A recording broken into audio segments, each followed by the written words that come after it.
Assalamualaikum warahmatullahi wabarakatuh. Halo guys, perkenalkan nama saya Rizka Listiana, NPM 2341142, Program Studi Manajemen Kelas 23B. Video ini dibuat dengan tujuan untuk menyelesaikan salah satu tugas video series kelima, mata kuliah pengantar manajemen dengan dosen pengampu Miss Berlintina Permatasari, SPMM. Jadi guys, di sini saya akan membahas materi tentang sumber daya manusia. Kalian tahu nggak sih sumber daya manusia itu apa? Nah, maka dari itu mari disimak videonya. Nah, di sini ada definisi dari sumber daya manusia. SDM atau sumber daya manusia adalah suatu potensi yang dimiliki oleh setiap orang untuk mewujudkan sesuatu sebagai makhluk sosial. Atau sumber daya manusia yaitu kemampuan daya pikir dan daya fisik yang dimiliki seorang individu dan berperilaku dipengaruhi oleh keturunan maupun lingkungannya serta bekerja karena termotivasi oleh keinginannya untuk memenuhi kepuasannya. Sumber daya manusia merupakan satu-satunya sumber daya yang memiliki akal, perasaan, keterampilan, pengetahuan, dan kreativitas.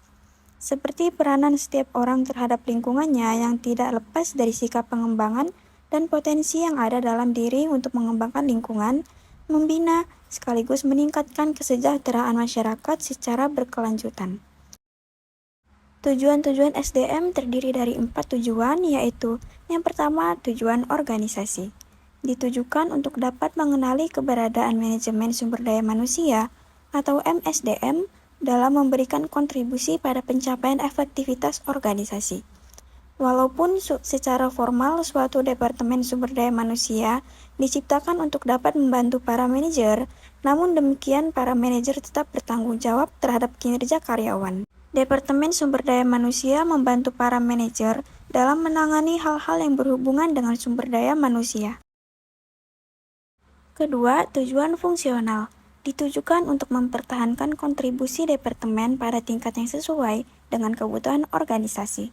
Sumber daya manusia menjadi tidak berharga jika manajemen sumber daya manusia memiliki kriteria yang lebih rendah dari tingkat kebutuhan organisasi.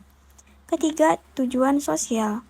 Ditujukan untuk secara etis dan sosial merespon terhadap kebutuhan-kebutuhan dan tantangan-tantangan masyarakat melalui tindakan meminimasi dampak negatif terhadap organisasi. Kegagalan organisasi dalam menggunakan sumber dayanya bagi keuntungan masyarakat dapat menyebabkan hambatan-hambatan. Keempat, tujuan personal. Ditujukan untuk membantu karyawan dalam pencapaian tujuannya, minimal tujuan-tujuan yang dapat mempertinggi kontribusi individual terhadap organisasi. Tujuan personal karyawan harus dipertimbangkan jika karyawan harus dipertahankan, dipensiunkan, atau dimotivasi. Jika tujuan personal tidak dipertimbangkan, kinerja dan kepuasan karyawan dapat menurun dan karyawan dapat meninggalkan organisasi. Fungsi manajemen sumber daya manusia atau SDM adalah mengelola orang seefisien mungkin untuk mencapai unit sumber daya manusia yang saling menguntungkan. Manajemen sumber daya manusia atau SDM adalah bagian dari manajemen umum yang berfokus pada sumber daya manusia. SDM sendiri adalah bidang studi yang menyelidiki bagaimana peran dan hubungan manusia ada untuk membantu mencapai tujuan organisasi dan bisnis. Pada prinsipnya, fungsi manajemen sumber daya manusia ini mencakup sejumlah kegiatan yang berdampak signifikan pada seluruh bidang pekerjaan perusahaan, termasuk perencanaan, perekrutan dan pemecatan karyawan, kompensasi karyawan, penilaian kinerja, penghargaan dan pengembangan karir, pelatihan dan pengembangan, kesehatan dan keselamatan kerja, dan kepemimpinan produktivitas.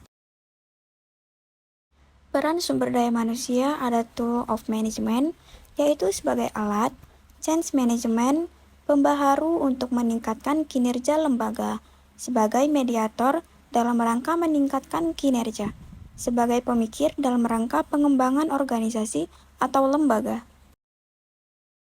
Peran tersebut jelas menunjukkan betapa pentingnya SDM dalam manajemen. Bahkan, tercapainya tujuan organisasi sangat ditentukan oleh kemampuan manusia, baik dalam kegiatan perencanaan, pengorganisasian, pengarahan, pengkoordinasian, dan pengendalian. Dengan demikian dapat dikatakan, keberhasilan manajemen dalam suatu organisasi sangat ditentukan oleh SDM yang ada. Artinya, dalam hal ini adalah manusia yang memiliki daya dan kemampuan sesuai dengan tuntutan kebutuhan dalam kegiatan organisasi, sehingga terwujud kinerja yang diharapkan. Adapun pentingnya sumber daya manusia dalam organisasi. Keberadaan manajemen SDM sangat penting untuk mengelola para karyawan di tempat kerja untuk mencapai misi organisasi dan memperkuat budaya kerja di perusahaan.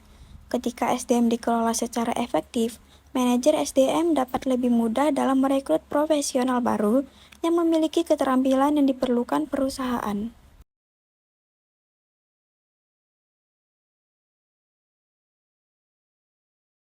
Struktur organisasi memberi gambaran mengenai hubungan pelaporan yang ditetapkan secara resmi dan suatu organisasi. Tercakup dalam hubungan pelaporan yang resmi ini, banyaknya tingkatan hierarki serta besarnya rentang kendali dari semua pimpinan di semua tingkatan dalam organisasi. Struktur organisasi menetapkan pengelompokan individu menjadi bagian organisasi, dan pengelompokan bagian-bagian organisasi menjadi suatu organisasi yang utuh.